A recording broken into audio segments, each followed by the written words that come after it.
que se prende com razões de ordem pessoal e familiar predominantemente. Portanto, é uma surpresa deparar com esta publicação dos Sousa Lobato, uma família de cortesãos na viragem para o século XIX, uma surpresa que se explica por razões que não são as razões típicas que motivam os trabalhos académicos, a investigação pura, arquivística ou historiográfica, cruzando-se aqui com as motivações a seleção de um objeto de estudo de particular relevância. Por isso, eu queria, antes de mais, cumprimentar formalmente a Margarida por ter feito o que fez, que, aliás, do ponto de vista das credenciais científicas e académicas, está devidamente autenticado.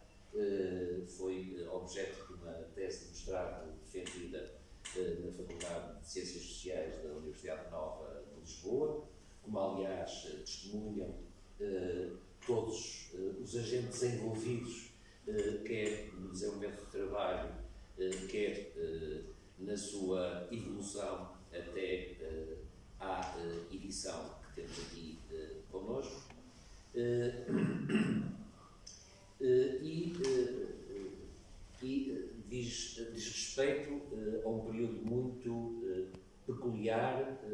da nossa história comum, isto é, não apenas da saga dos irmãos Lobato, entre o século XVIII e o século XIX, mas uma saga que se inscreve no decurso de mudanças sociais, económicas, culturais, políticas extraordinárias, porventura o período mais perturbado e que abriu as mais profundas mudanças na sociedade portuguesa, tendo em vista o conjunto da nossa história e o nascimento do Reino de Portugal no século XII. A saga dos irmãos Lobato conclui-se, e conclui-se também na narrativa do livro, com, digamos assim, o último extrator do ancião regime, portanto, do antigo regime, não aquilo que depois do 25 de Abril nos habituamos a designar como anterior à liberdade, mas o que historicamente assim é designado, anterior às revoluções liberais que se iniciam com a Revolução Americana, a Revolução Francesa, enfim, em grande parte na esteira da Revolução Gloriosa, que antecipa de cerca de um século essas mudanças profundas que levam à abertura da era contemporânea, da modernidade do nosso tempo. São anos, gerações de Sousa Lobato,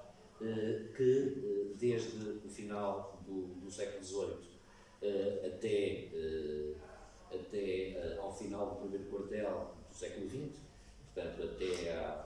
ao esmagamento da tentativa de Dom Miguel de restaurar a monarquia absoluta, este período é marcado, e é importante termos isso claramente em conta, é marcado por perturbações extraordinárias na vida deste país, desta comunidade histórica a que pertencemos. Uma crise profunda que põe em ebulição toda a Europa e os impérios que tradicionalmente a governavam, e que se reflete de forma dramática também em Portugal, associada às convulsões que desembocam depois da Revolução Francesa e que se inscrevem ainda naquilo que são as dificuldades diplomáticas de Portugal em gerir uma situação externa extraordinariamente instável, onde questões que hoje diríamos geoestratégicas da velha aliança com a Inglaterra se cruzam com atitudes diversas que a vizinha Espanha assume no quadro da decomposição dos velhos impérios europeus, com já no princípio do século XIX, com os 3 episódios de sucessivas invasões que, para além das consequências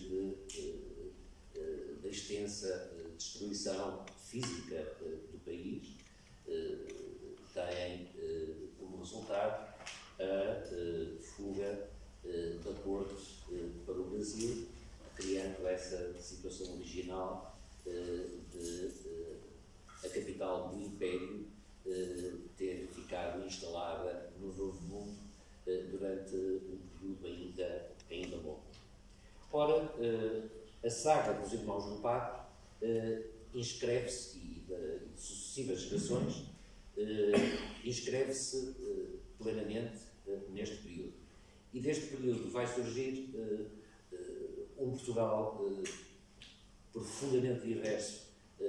daquele que existia, marcado pelas instituições políticas liberais constitucionais que são adotadas logo em consequência da convocação das Cortes após o movimento de 1820, e é extraordinária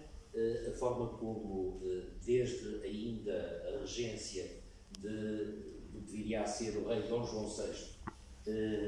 até à derrota de Dom Miguel, esta família e os laços pessoais que estabelece na corte com sucessivos protagonistas, como essa relação nos revela, num ângulo que a historiografia normalmente não contempla, mas que a curiosidade e o amor à família da Margarida nos iluminou, através da vida, dos sucessos e insucessos de uma família que, por razões que a autora se esforça por objetivamente retratar, sem um preconceito infelizmente muito próprio de alguns genealogistas, que é de apagar os momentos menos felizes da história dos seus antepassados, para destacar apenas aquelas que tiveram sucesso. Não, é um trabalho sério, objetivo, que pondera a cada passo, quer as circunstâncias da criação de uma relação de intimidade com o príncipe regente João, quer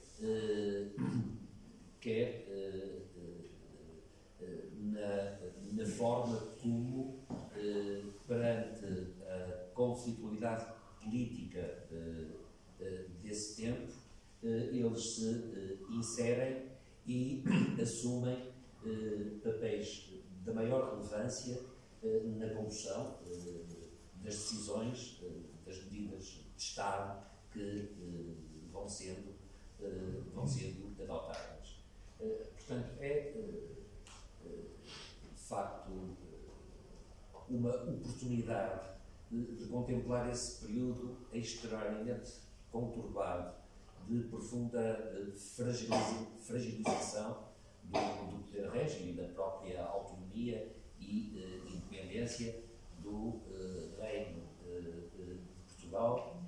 ver de dentro da proximidade do monarca absoluto a forma como a história avança e se preparam, como dizia há pouco, as mais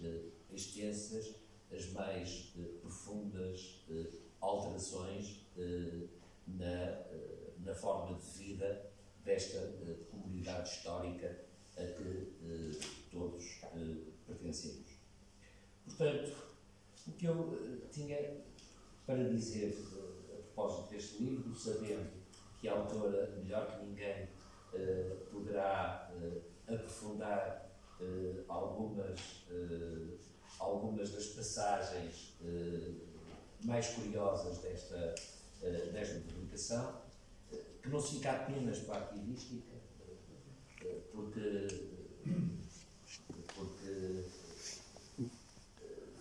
descobre páginas curiosíssimas de Raul Brandão sobre os seus familiares, e porque, sem a preocupação de um relato, de uma narrativa historiográfica clássica, não é? Estabelecer e interpretar os próprios factos históricos, se concentra na forma como os acontecimentos são determinados em conjunturas diversas que evoluem a uma enorme velocidade e atravessam vários espaços físicos, não é? Porque começam, a história começa em Portugal continental, na Europa, prossegue no Rio de Janeiro, regressa à Península Ibérica e os irmãos Lobato, em posições diversas, têm, ao longo de todo este período, designadamente durante as invasões francesas, um papel da maior relevância, chegando, no qual agora não me deu, não é? A sofrer prisão durante largos meses, não é? Do Sul, não é? Era seja mais alojado. O mais novo, Bernardo, foi aprisionado no tempo da primeira invasão francesa, do Junot, que o aprisionou, porque tinha relações com o irmão que já estava a bordo da Polícia Real para bater para o Brasil. Portanto, enfim, esta trama quase policial, não é? Vai-se desenvolvendo ao longo de um período longo e ganha uma especial intensidade nesse momento. Para terminar, os seus Lobato são validos de Dom João VI. São Dom João considerados VI, validos da Maria Isabel e do Dom Miguel. Validos é uma expressão que caiu em desuso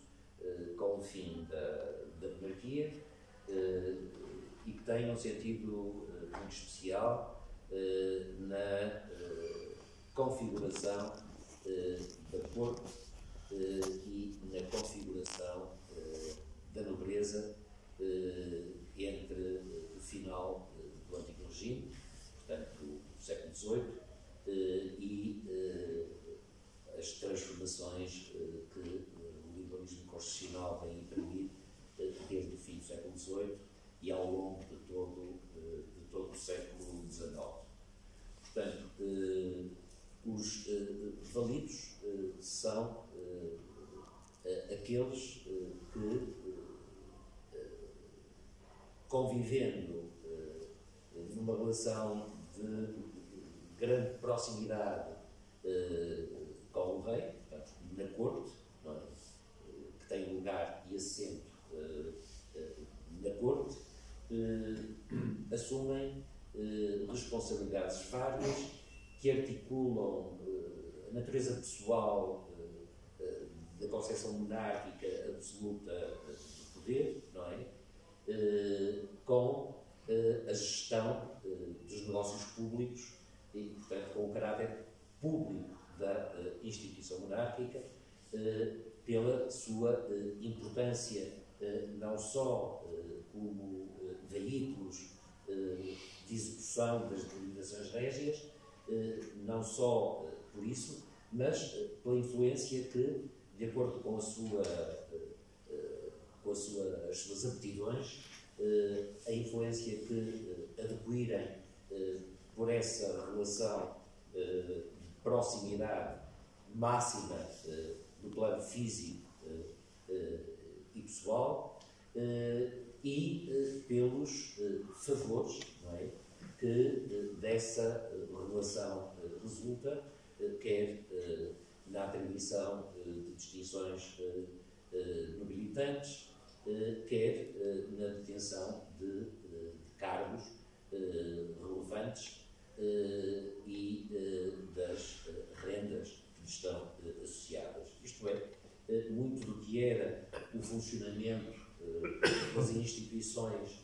das nossas instituições, até ao final, enfim, até à monarquia constitucional, seriam hoje repudiadas por inadmissíveis no quadro contemporâneo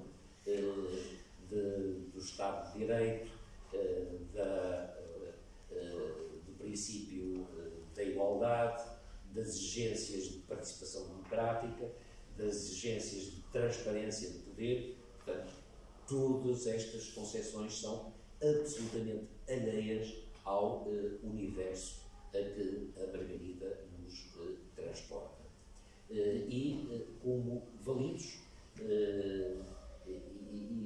temos de reconhecer que a Margarida, não tendo já contacto com os irmãos, com os seus tios e avós lobatos dessa época, não é? Não tendo contactos diretos com eles, nem outros registros que permitam entrar na intimidade e na vida pessoal deles, para além daquilo do arquivo que constituiu e que estruturou,